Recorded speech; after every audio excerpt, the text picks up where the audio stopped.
After a few months, I was never stronger and never more certain about what I was doing and grateful to be doing it.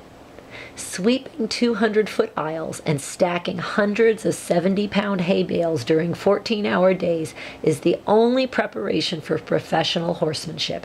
It's the drill. If you can't take the drill, you won't survive the business. I called Mom when I could. I fretted about money. She was fretting too, waiting to see what would be left from Dad's destruction of his company, a bunch of legal stuff I barely understood.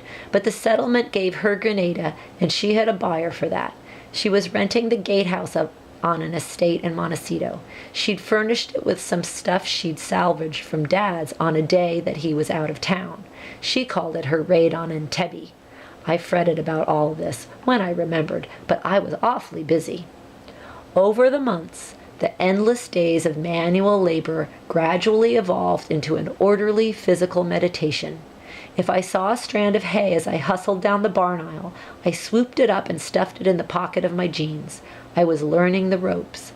I noticed that the Olympian was always in the arena teaching before I arrived in the morning.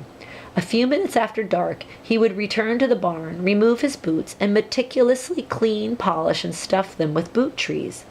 His 16-hour day only ended after he visited every stall saying night, night, murmuring baby talk to every horse in his care.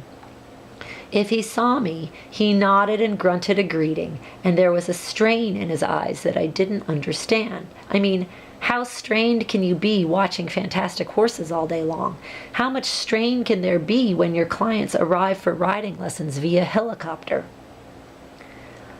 My real compensation was 3 lessons per week from the Olympian on a few of the most disciplined and beautifully trained horses in the world, and I could barely ride them.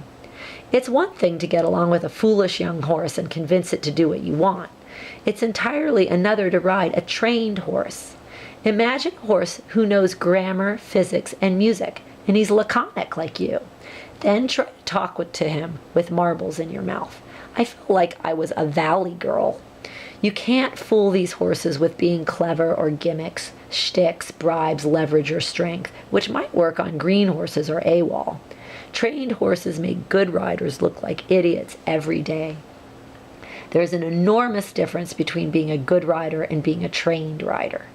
This was one of the first lessons I learned from the Olympian.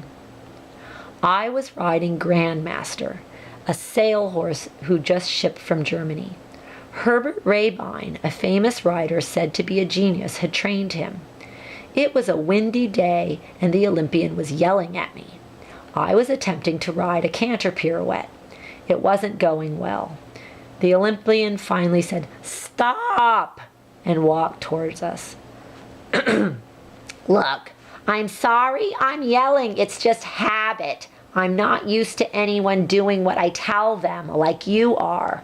I took this as a compliment. "But you're still making a mess of it," he added. I was sitting up straight, but I wilted inside. The Olympian gestured for me to dismount. I did, and handed him the reins.